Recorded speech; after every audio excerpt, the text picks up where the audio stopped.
There's a kind of empath that narcissists don't just discard, they avoid altogether. And that distinction matters more than most people in this space ever talk about. You've probably heard the narrative, empaths are narcissist magnets. Sensitive, giving, emotionally attuned. Everything a narcissist needs to sustain themselves. And for a long time, that framing made the empath the permanent target. The one who absorbs, accommodates, and eventually collapses under the weight of someone else's disorder. But that's only part of the story. Because there is one specific type of empath, and psychological research has actually started to map this out, that doesn't just survive a narcissist. They destabilize one. Not through aggression, not through revenge, but through something far more threatening to the narcissist's entire psychological world, clarity. Dr. Gabor Mate has written extensively about how unresolved trauma shapes our relational patterns.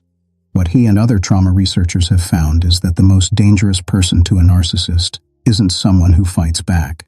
It's someone who sees them, fully, clearly, and without flinching, and chooses themselves anyway. That person has a name, and by the end of this, you might recognize yourself in them. Most empaths, without realizing it, become the narcissist's favorite source of emotional fuel. And it's not because they're weak, it's because of how they're wired. Empaths feel deeply. They extend benefit of the doubt instinctively. When someone they love is in pain, even manufactured pain, they move toward it. They try to fix, soothe, explain away the inconsistencies. They absorb blame because it feels more tolerable than conflict. For a narcissist, this is a perfect environment. Think about what a narcissist actually needs: a constant supply of attention, admiration, and emotional reaction. Someone who questions, as themselves, doubts, and keeps returning despite the harm. The empath, in their unawakened state, provides all of that without the narcissist having to offer anything genuine in return. This is why the relationship so often follows a predictable arc. Idealization, devaluation, discard. The narcissist extracts what they need, and when the empath begins to stabilize or ask for reciprocity, the dynamic cracks, and the narcissist moves on. This isn't the empath's fault. It is, however, the pattern, and understanding it is the first step toward breaking it. But every so often, a narcissist encounters someone different, an empath who feels everything and understands everything. Therapists and researchers sometimes call this the integrated empath, someone who hasn't shut down their sensitivity, because that sensitivity is real and valuable, but has woven it together with psychological awareness, self-trust, and a capacity to name what they're seeing without needing the other person to confirm it. This is the crucial distinction. Most empaths, when something feels wrong, look for external validation. They ask, "Am I imagining this? Is this really happening? Maybe I'm too sensitive." The narcissist's entire strategy depends on that loop. The doubt, the second-guessing, the return. The integrated empath doesn't live in that loop. When something feels wrong, they don't immediately dismiss it or catastrophize it. They sit with it, they observe the pattern, and they trust the information their nervous system is delivering, even when the narcissist is working overtime to convince them otherwise. There's a passage in the work of clinical psychologist Dr. Ramani Durvasula that describes this exactly. The shift that happens when an empath stops editing their perception to protect someone else's comfort. That shift, she argues, is not coldness. It is integrity. And it terrifies a narcissist in a way that anger never could. There are 3 specific qualities this empath carries that the narcissist's entire psychological structure cannot absorb. The first is named awareness. The integrated empath doesn't just sense manipulation. They can articulate it. They know what gaslighting is. They recognize love bombing. They can identify the cycle while they're still inside it, and naming a thing strips it of half its power. The narcissist's greatest tool is ambiguity, keeping you uncertain enough to stay compliant.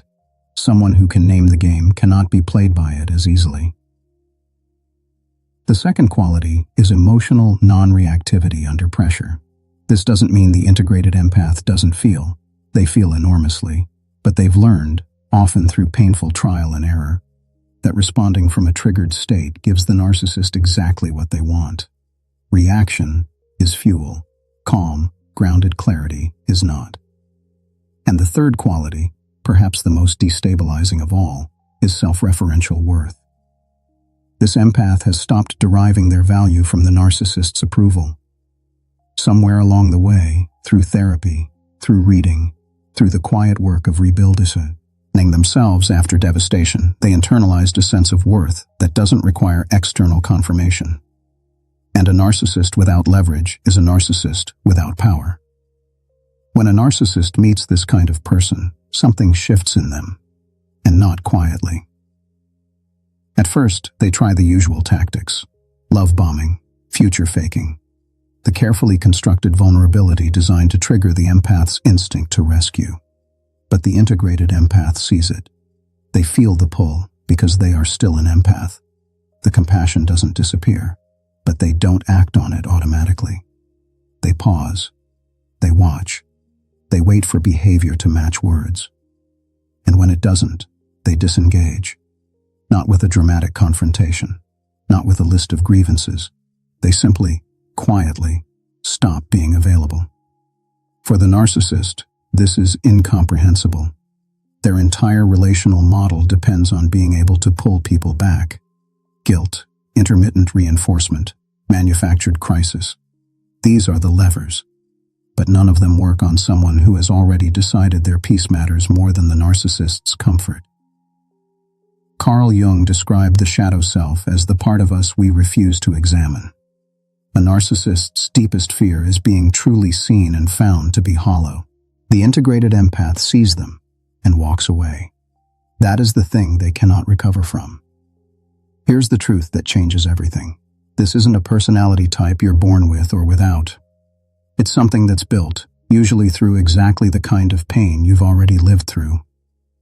Every time you were gaslit and eventually recognized it, you were building named awareness. Every time you chose not to send that message at 2 a.m., not to chase the explanation, not to beg for the apology that was never going to come, you were building emotional non-reactivity. Every time you did one small thing for yourself that had nothing to do with earning someone else's approval, you were building self-referential worth. You have already been doing this work. You may not have had language for it, but the fact that you're here, seeking understanding, asking better questions, that is not a small thing.